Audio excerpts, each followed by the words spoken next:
Caríssimos, boa tarde. Meu nome é Eric Amaral Ferreira, eu sou professor da UFERSA e hoje nós vamos falar sobre metodologia científica ao alcance de todos. Nós vamos usar uma apresentação elaborada pela professora Celicina Borges, a idealizadora desse projeto Ciência para Todos no Oeste Potiguar. Então, a primeira coisa que eu gostaria de falar é que todos somos cientistas. Quando a gente nasce e começa a brincar, bem criancinha, nós fazemos diversas experiências. Quando a gente vê uma criança derrubando uma bolinha, a mãe vai lá, pega, entrega a bolinha para a criança joga de novo. E ela observa como que essa bolinha cai, onde ela cai, e ela repete inúmeras vezes até ela adquirir ou capturar todos esses elementos. A criança observa e depois que ela domina, então ela passa a fazer outras coisas. O que acontece geralmente é que o pai ou a mãe se irritam e querem logo parar, que a criança pare de jogar aquela bolinha, né? Talvez seja uma falta de orientação aos pais que aquela criança está fazendo um experimento, é um elemento de aprendizagem. E, à medida que nós vamos crescendo, outras pessoas vão nos proibindo de fazer nossas experiências. E para a criança, o mundo é um experimento científico. Então, a gente vai ficando inibido. E isso vai, então, de certa maneira, tolhindo a nossa imaginação. O que a gente quer com esse projeto é que essa curiosidade de como as coisas funcionam volte. Quando nós olhamos o mundo, o comportamento das pessoas, os eventos, perceber o que está acontecendo, ter uma curiosidade de entender o porquê que isso está acontecendo. Essa talvez seja um dos grandes fatores que leva às descobertas científicas. Eu quero saber o porquê. Pode ser o comportamento de uma pessoa, pode ser o porquê que chove, o porquê que a formiga anda em fila uma atrás da outra. Qualquer evento observável, então, é passível de uma pergunta e de uma investigação para descobrir os porquês, né? Primeira, e essas experiências traumáticas, né, de pais, mães, tios, amigos, de falar, não, deixa disso, pode gerar medo. E o medo, então, é um dos elementos que afetam a nossa aprendizagem ou diminui a nossa curiosidade a respeito das descobertas científicas. Para que a gente descubra ou se interesse, nós temos que dar asas à imaginação. Quantos de nós não imaginamos o porquê que... hoje tem essa discussão até um pouco ridícula que a Terra não é redonda, né? Efetivamente ela não é redonda, ela é um geoide, mas algumas pessoas ainda hoje acreditam que ela é plana e então elas deveriam exercitar a sua curiosidade e tentar provar que não é.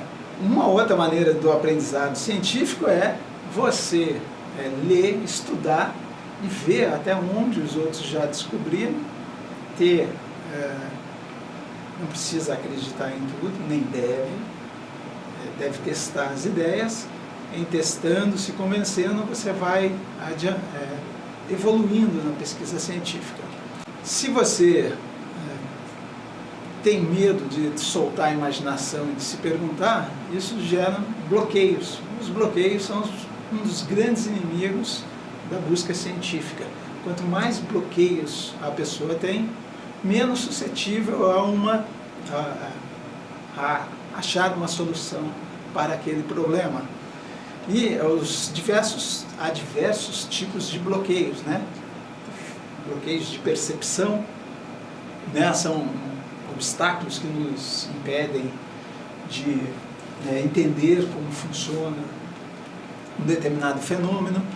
Por exemplo, aqui nós vemos uma menina totalmente tatuada. Há 20 anos atrás, provavelmente, nós olharíamos essa menina com um olhar, isso não deve ser uma menina muito boa. Hoje que é moda, então, tudo bem. Aqui uma placa de senhores já velhinhos, né? Aquela percepção antiga, 50 anos de idade antigamente, era uma pessoa muito velha. Hoje, eu tenho 50. Eu me considero um jovem, né? Ainda que eu não seja, mas eu estou bem fisicamente e mentalmente. Então, como que o bloqueio afeta como nós percebemos as coisas? Então, por exemplo, hoje, em época de Lava Jato, quem anda assim, para mim, está mais como bandido do que como um cidadão de bem. Mas, antigamente, andava fardado. E nós, aqui no Nordeste, ainda andamos, vejam os advogados, os juízes, parece que eles têm um problema de percepção, porque eles ainda andam dessa maneira, uma moda europeia de 100, 200 anos, como se a percepção de que aquilo fosse impor respeito. A dificuldade de isolar o problema. O método científico necessita que o problema seja isolado de outras variantes que possam interferir. E às vezes alguns problemas são muito difíceis de se isolar os fatores externos, né? Por exemplo, o que nós veríamos aqui? A maioria das pessoas não conseguem ver que tem uma vaca aqui. Ou, aqui é um Fusca. Então, isolar o problema para enxergá-lo de maneira melhor, é um dos desafios da metodologia. Opa, desculpa, olha, até eu me confundi lá. A vaca está aqui. Então, a dificuldade de nós isolarmos o problema muitas vezes nos impede de achar uma solução e pesquisar adequadamente, né? Alguns passos são necessários para que a metodologia científica seja aplicada. A identificação apropriada do problema. Qual é o meu problema? Como eu devo tratá-lo, né? Você tem algum problema físico? Se você vai a um especialista, um médico, ele rapidamente faz as perguntas adequadas, isola o problema e lhe trata adequadamente. Se o teu carro está com algum problema, é melhor ir a quem conhece o problema e ele então consegue delimitar as condicionantes e rapidamente acha que o problema é no motor ou no algum componente. Então, aqui é um pequeno exercício, né? Às vezes a gente olha o problema e fica muito restrito. Como que eu poderia, então, com 4 retas, passar em cima de todos esses pontos?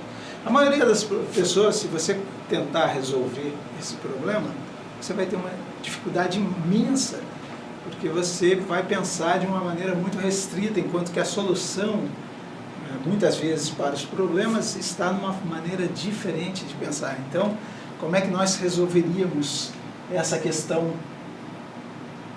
Quando eu digo pensar de uma maneira diferente, vejam que eu saí daquela primeira área, muito longe. A maioria das pessoas ia tentar fazer o traçado em cima das bolinhas, enquanto que a solução requer que você veja mais além, não se limite. Essa é uma das vantagens de pensar um pouco diferente, ou de buscar maneiras alternativas de se abordar o problema. Às vezes nós temos falhas sensoriais, então nós não usamos todo o nosso equipamento sensorial para abordar o problema. Nós podemos usar todos os nossos sentidos. Cada profissão exerce, então, uma ou mais dessas atividades sensórias para solução de problemas. Veja que interessante, arquitetos que projetem sem usar todo o potencial sensório, talvez eles não se preocupem com cegos, ou não se preocupem com pessoas que tenham dificuldade de locomoção. E aí nós temos nossas calçadas cheias de barreiras, porque simplesmente o arquiteto não usa.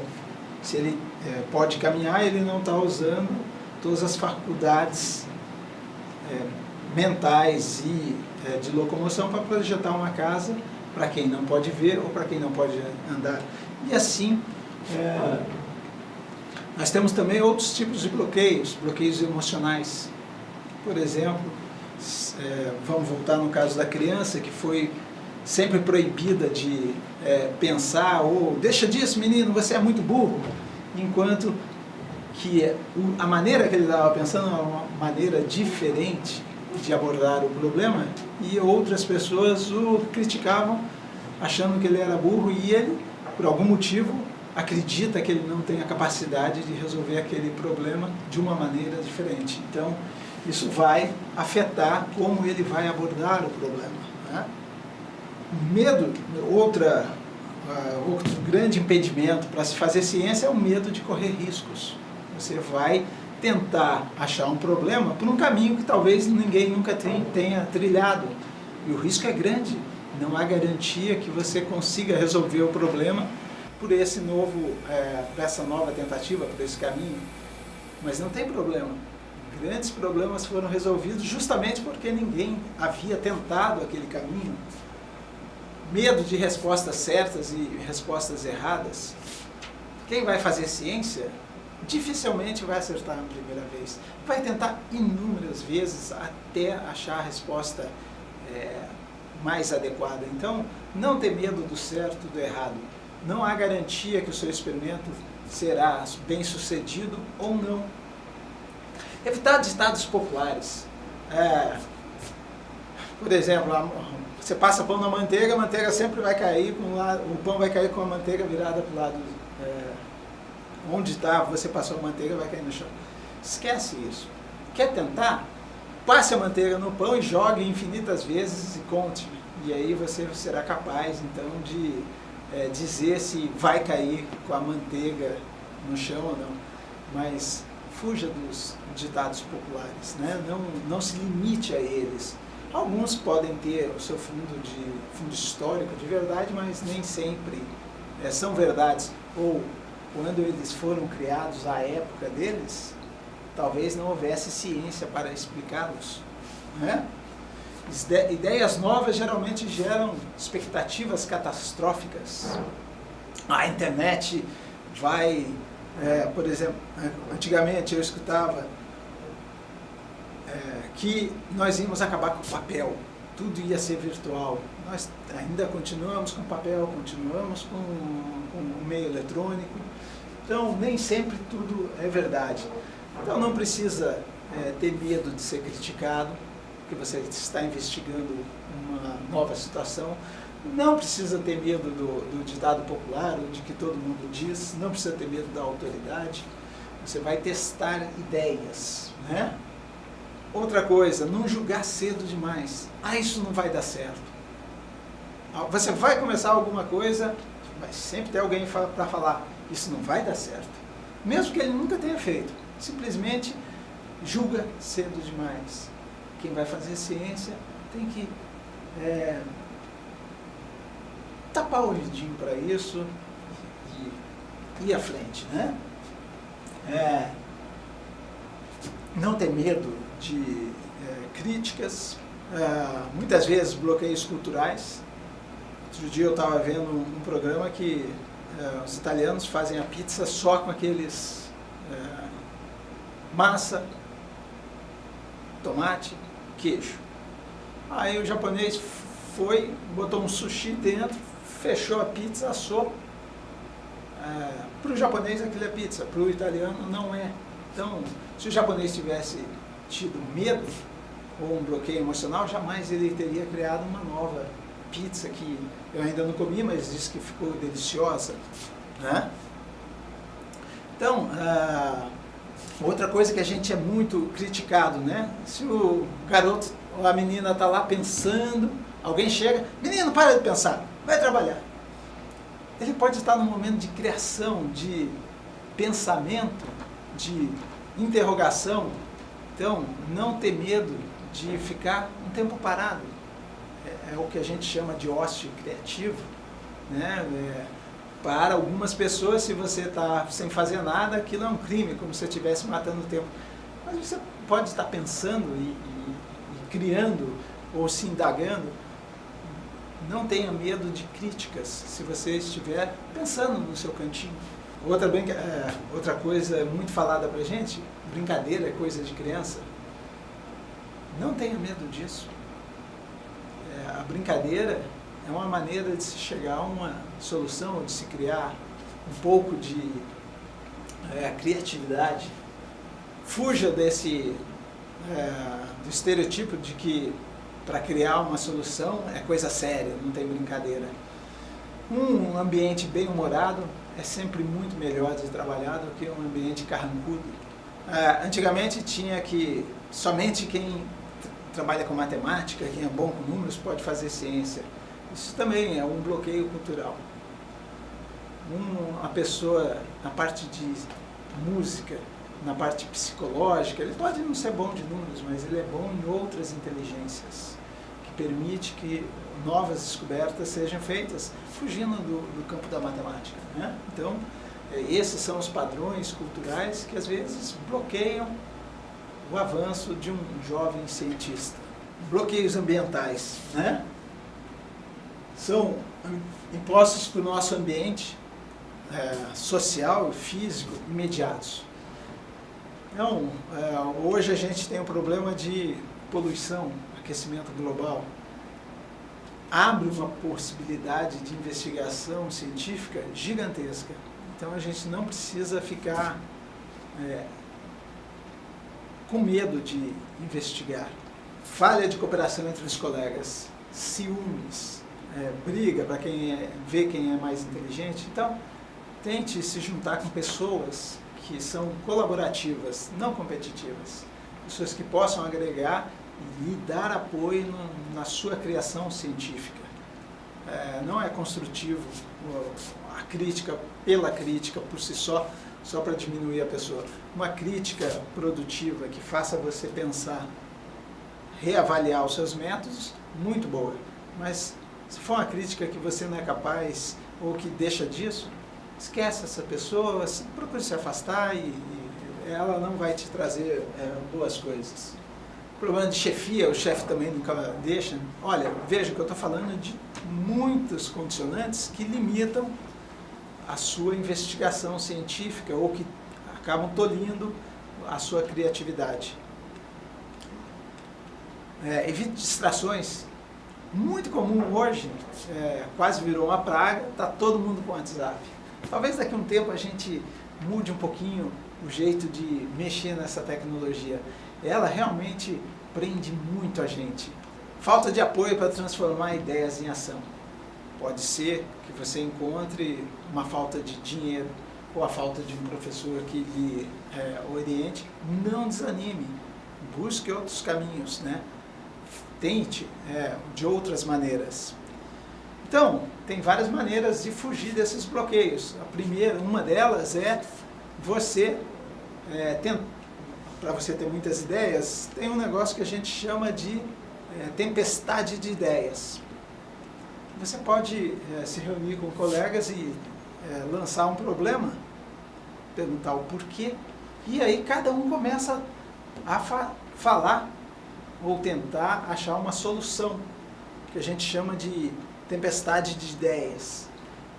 Então, vejam que, como a gente tinha muitos bloqueios, não criticar a ideia do companheiro, apenas escutá-lo. Escute. Quanto mais ideias nós tivermos acerca de como resolver um problema, provavelmente mais chances nós teremos de conseguir abordar esse problema, né? Então, o segundo passo, então, é aprender a formular uma pergunta. É muito difícil. Como é que a gente deve fazer essa pergunta, né? Então, a gente pode aprender como é que um cientista faz a pergunta. Se você faz a pergunta certa, ela já te encaminha para uma boa resposta. Se você não souber fazer a pergunta, talvez você se perca entre as múltiplas alternativas que há para resolver aquele problema. Então, veja, a gente tem maneiras de como fazer essa pergunta. Como é que um cientista faz uma pergunta? Então, a pergunta para a ciência, ela deve ser clara e precisa. Então, por exemplo, eu vou dar um exemplo aqui. Mamãe fez o bolo não cresceu. pergunta é, por que o bolo não cresceu? Ela está delimitada a uma dimensão viável. Eu posso até mudar a pergunta, se eu sei os ingredientes eu posso mudar a pergunta. Será que foi a farinha que estava estragada? Aí eu testo a farinha. Será que foi o fermento que não estava com tempo de validade útil? Eu testo o fermento. Então, a pergunta é clara e precisa, delimitada. Se eu falar assim, o bolo não cresceu, por que será? O porquê será é muito vago, mas se eu começar a delimitar a pergunta e ir cercando o problema, talvez eu consiga achar a solução mais fácil para que esse problema seja resolvido. Então, a pergunta tem que ser clara e precisa, delimitada a uma dimensão viável, não tem julgamento de valor. Veja, um julgamento de valor seria: o bolo é ruim, o bolo é bom, não interessa. Eu estou querendo saber porque o bolo não cresceu. E ser suscetível de uma solução. Então, se eu testar cada elemento que faz o bolo e isolar o problema, eu consigo responder a pergunta. Então, ela é passível de solução. O segundo passo para a nossa pergunta é criar uma hipótese. Então, a hipótese primeira lá que eu falei poderia ser: será que a farinha não era boa? Então eu troco a farinha, vou lá comprar outra marca. A minha hipótese era que a farinha não era boa. Testei, rejeitei a hipótese porque a farinha era boa. Troco o fermento. Será que é o fermento que não era bom? Vou lá, compro uma outra marca, vejo a validade, faço o bolo de maneira igual, o bolo cresceu, ficou bom. Terceiro passo, então, é descobrir, é um método científico, é um processo rigoroso, no qual são testadas novas ideias acerca de como a natureza funciona. Vejam, voltando ao nosso bolo, eu repeti os passos, troquei os elementos, isolei um elemento e descobri que aquele elemento, então, ele era o causador do funcionamento ou não funcionamento. E aí eu posso, então, eu faço a questão, faço uma pergunta, tenho uma hipótese do porquê, testo a hipótese, vejo o resultado. Com o resultado dá suporte à minha hipótese? Se sim, eu escrevo os resultados, terminei meu experimento. Se não, eu volto, testo outra hipótese. Vejam que no exemplo anterior eu testei duas hipóteses, a hipótese da farinha e a hipótese do fermento. A hipótese da farinha não foi corroborada, então eu voltei e fiz outro experimento, testei com o fermento deu resultado, eu então escrevo, comunico o meu resultado.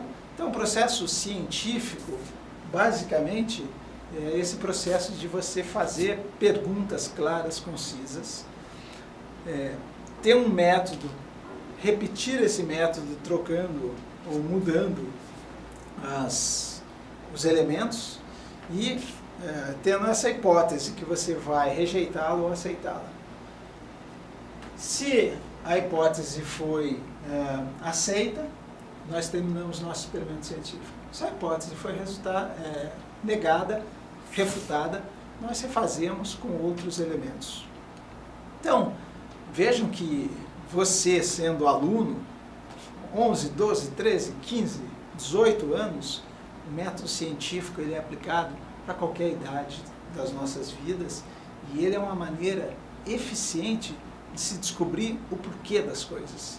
Nós estamos fazendo as feiras de ciências há mais de 8 anos no Oeste Potiguar.